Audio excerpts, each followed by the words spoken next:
15 अगस्त से पहले एक बड़ा हादसा हुआ है। प्रभारी मंत्री तुलसी सिलावट ने जांच के आदेश दिए हैं। तुलसी सिलावट ने मौके पर जाकर जायजा भी लिया।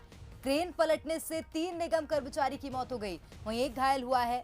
महाराजबाड़ा पर झंडा लगाते वक्त यह हादसा हो गया। इसकी चपेट में आ गए 3 कर्मचारियों की मौत हुई है, एक घायल बताया जा रहा है।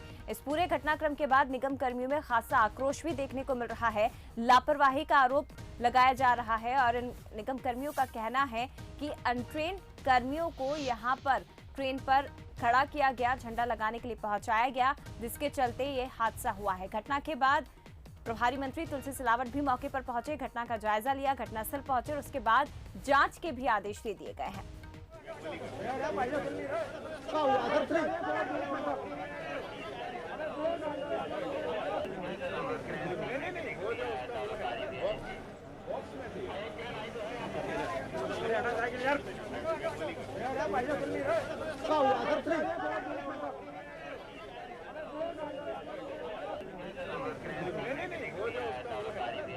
ये दुखद घटना है, गंभीर घटना है। इस पूरी सरकार उन कर्मचारियों के साथ संवेदना करती है और जितनी पीड़ा उस परिवार को उतनी पीड़ा सरकार को है, मुझे है।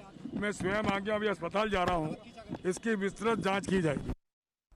और चलिए अधिक जानकारी लेंगे, हमारे साथ सहयोगी प्रहलाद सेन लाइव जुड़ गए हैं। प्रहलाद, आपसे जानना चाहेंगे, एक बड़ा हादसा 15 अगस्त के पहले हुआ है और वहीं अब देखा जा रहा है निगम कर्मचारियों में भी आक्रोश है, आगे किस तरह से कार्रवाई की जाएगी?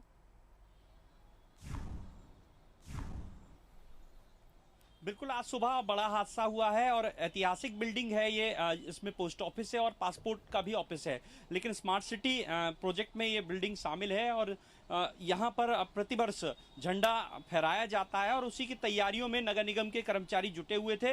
लेकिन ये पहला मौका है जब एक हाइड्रोलिक क्रेन के माध्यम से नगर निगम के जो कर्मचारी हैं वो झंडे को ठीक करने पहुंचे थे। इसी दौरान क्रेन अचानक से पलट गई। जो क्रेन का जो हिस्सा था वो आगे से उठ गया और इस घटना में 3 कर्मचारी जो नगर निगम के हैं वो चपेट में आ गए, उनकी दर्दनाक मौत हो गई। एक अन्य कर्मचारी जो घायल है उसका इलाज चल रहा है। उसके बाद नगर निगम के जो तमाम कर्मचारी हैं उनमें खासा रोष है और कुछ देर पहले यहाँ पर जो अधिकारी थे, जो प्रभारी निगम आयुक्त हैं मुकुल गुप्ता, उनके साथ भी मारपीट हुई है। उसके बाद यहाँ मौके पर जो मौजूद निगम कर्मी थे और पुलिसकर्मी थे उन्होंने बीच बचाव किया, उसके साथ भी मारपीट की गई है जिस व्यक्ति ने मारपीट की थी। हमारे साथ नगर निगम के कुछ कर्मचारी मौजूद हैं, उनसे बात कर लेते हैं। 3 कर्मचारियों की मौत हुई है, क्या लगता है आपको, क्यों हुआ हादसा? ये हादसा केवल इस कारण हुआ है क्योंकि जो अधिकारियों ने इनको आदेश दिए थे उन्होंने ये बिल्कुल नहीं देखा कि ये कर्मचारी ट्रेंड हैं या अनट्रेंड हैं, क्योंकि अनट्रेंड कर्मचारियों को इस तरीके से एक मशीन पर चढ़ा देना और इतनी बड़ी जिम्मेदारी दे देना ये गलत तरीका था। मैं तो ये चाहूँगा जिन अधिकारियों ने इनको आदेश दिए हैं उनके ऊपर FIR दर्ज होना चाहिए और ये कर्मचारी, जब तक हमारा निवेदन है कि जो ट्रेंड कर्मचारियों को ही ऐसे कार्य दिए जाएं, अनट्रेंड कर्मचारियों को ना दिए जाएं, वरना ऐसी दुर्घटनाएं हमेशा होती रहेंगी। बिल्कुल, कई सवाल खड़े हो रहे हैं, मांग हो रही है जो दोषी अधिकारी हैं उनके विरुद्ध FIR दर्ज की जाए। हालांकि मौके पर खुद जो प्रभारी मंत्री हैं ग्वालियर जिले के तुलसी सिलावट पहुंचे थे, उन्होंने हादसे पर दुख जताया और मामले में जांच के आदेश दिए हैं। वहीं जो नगर निगम के वरिष्ठ अफसर हैं वो भी इस मामले में जांच की बात कह रहे हैं।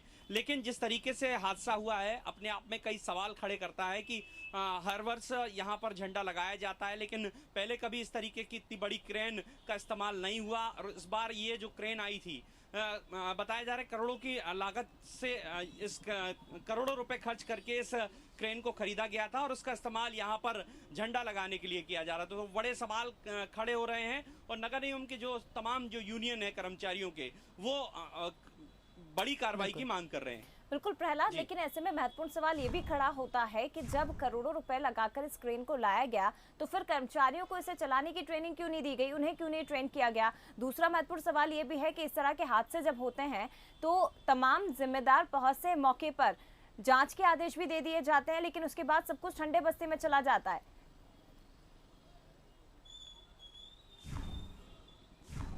बिल्कुल, आपने ठीक कहा कि कई सवाल खड़े हो रहे हैं क्योंकि ट्रेंड नहीं थे वो कर्मचारी और उन्हें इस काम में जुटाया गया था। और अगर जो चालक है, जो क्रेन को जो चला रहा था, अगर वो ठीक ढंग से ध्यान देता तो शायद हादसा ना होता। तो इससे सवाल साफ तौर पर खड़े होते हैं उन अफसरों पर भी कि उन्होंने अनट्रेंड कर्मचारियों को क्यों मैदान में उतारा था।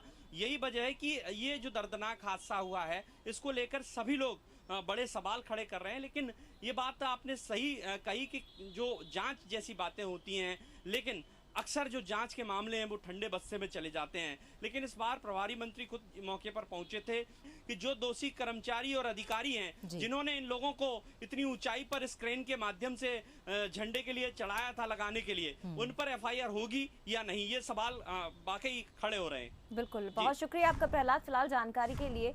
तो एक बार फिर से वो तस्वीरें देखिए। और प्रेरणा, वाकई में ऐसे में कई सवाल खड़े होते हैं क्योंकि इस तरह की घटनाएं अक्सर सामने आती रहती हैं। और अब इस मामले को अगर देखा जाए, सबसे बड़ा सवाल यह है कि जिम्मेदार कौन है। क्या वो जिम्मेदार हैं जिनको ट्रेनिंग देने की जरूरत थी लेकिन नहीं दी गई। उसके बाद दूसरी तरफ प्रभारी मंत्री भी पहुंचते हैं मौके पर, जांच के आदेश भी उनकी तरफ से दे दिए गए हैं।